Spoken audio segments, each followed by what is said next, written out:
ఆకాశ మహాకాశములను అందలి సమస్తమును సృజించిన దేవాది దేవునికి నా హృదయపూర్వక వందనములు, స్తుతులు, స్తోత్రములు సమర్పించుకుంటున్నాను. అందరికీ శుభోదయం. ఇది నేను మహోన్నతుడైన దేవాది దేవుడు నీ కొరకు సిద్ధపరిచిన వాక్కు.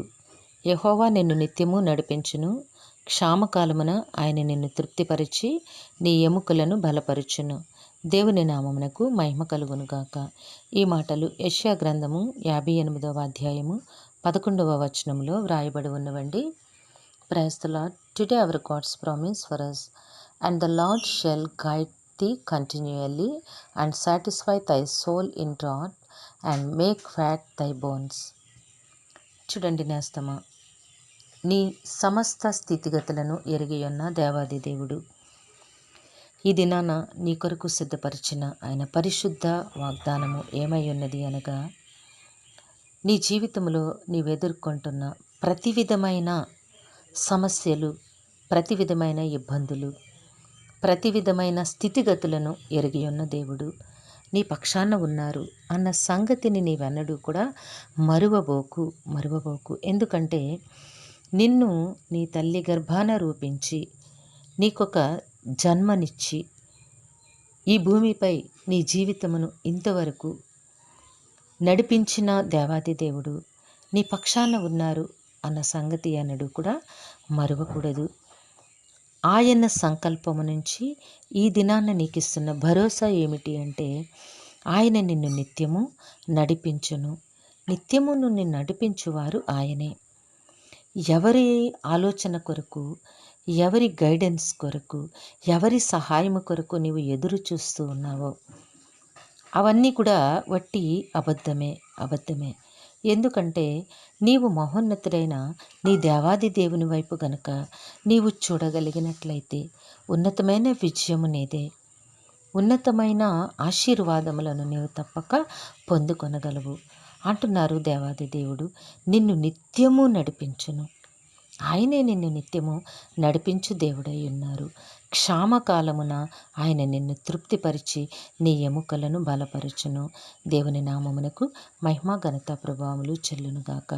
ఆమెన్. చూడండి నేస్తమా, నీ క్షామకాలమున నిన్ను ఆదరించు నాదుడు లేకపోవచ్చు, ఈ మనుషులెవ్వరూ నిన్ను పలకరించకపోవచ్చు. కానీ నీకు క్షామము కలిగినప్పుడు, నీకు రోగము సంభవించినప్పుడు, నీకు మానసిక ఇబ్బందులు కలిగినప్పుడు, మనస్సుకి వేదన కలిగినప్పుడు నీ పక్షాన ఉండే దేవుడు నీ దేవుడై ఉన్నారు.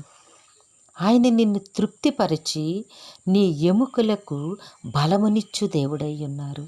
ఈ దినాన్ని నీకు ఆయన వాగ్దానమును తన కృప, తన చిత్తము నుండి నీకు అనుగ్రహిస్తూ ఉన్నారు. నేస్తమా, నీవు క్షామకాలంలో ఉన్నావా?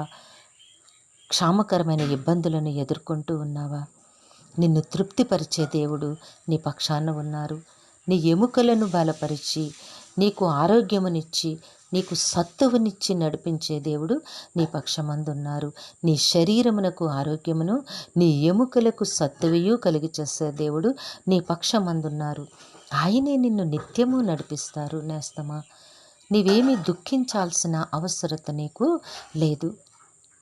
ఎందుకంటే నీ సృష్టికర్త అయిన దేవుడు నీ పక్షమందున్నారు. నమ్ము, ఆయన కొరకు ఎదురుచూడు.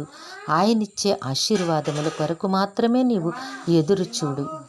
దేవుడు తప్పకుండా నీ ప్రతి ఇబ్బందిలో, నీ ప్రతి విధమైన సమస్యలో నీ తోడుండి నిన్ను నడిపిస్తాను, నీకు సహాయము చేస్తాను, నీకు తృప్తిని కలుగచేస్తాను, నిన్ను నిత్యము నడిపించువాడను నేనే, నీ పక్షమందున్నాను అని నీకు దినాన్ని వాగ్దానం చేస్తూ ఉన్నారు. నేస్తమా, దుఃఖించకు, చింతించకు.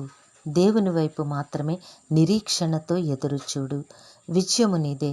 సమస్త ఆశీర్వాదములు తప్పక నీవు పొందుకుంటావు. దేవుడు నిన్ను దీవించునుగాక. ప్రార్థన చేసుకున్నాము. సింహాసనాసనుడైన దేవా, మీ ఘనమైన నామములకు వందనములు చెల్లించుకొంచున్నాము. ఇది నాన్న మీ బిడ్డ కొరకు మీరు సిద్ధపరిచిన వాక్కును బట్టి స్తుతులు సమర్పించుకుంటున్నాము. రాజా, ఏ బిడ్డకైతే ఈ వాక్కును వినిపించున్నారో వారి జీవితంలో, వారి కుటుంబంలో మీ మెండైన ఆశీర్వాదములు నాయన నిండుగా అనుగ్రహించి మీ కృపచేత నడిపించమని వేడుకుంటున్నాము. జీవము కలిగిన దేవుడా, ఈ దినము పుట్టినరోజు, వివాహ దిన మహోత్సవములు జరుపుకొంచున్న బిడ్డలందరికీ మీ ఆశీస్సులు అనుగ్రహించండి. దీర్ఘాయుష్నిచ్చి కాపాడమని సమస్తమును మీ కృపాహస్తములకు అప్పగించుకుంటూ ఈ ప్రార్థన మా రక్షకుడును మీ ప్రియ కుమారుడైన యేసుక్రీస్తు నామం పేరట అడిగి వేడుకొనుచున్నాము తండ్రి. ఆమేన్. సర్వకృపానిదేగు దేవుడు మీ కుటుంబ జీవితంలో ఉన్నతమైన ఆశీర్వాదములు అనుగ్రహించి మిమ్మును ఆయన నామ మహిమ కొరకు జీవింపచేయునుగాక. ఆమేన్, ఆమేన్, ఆమేన్.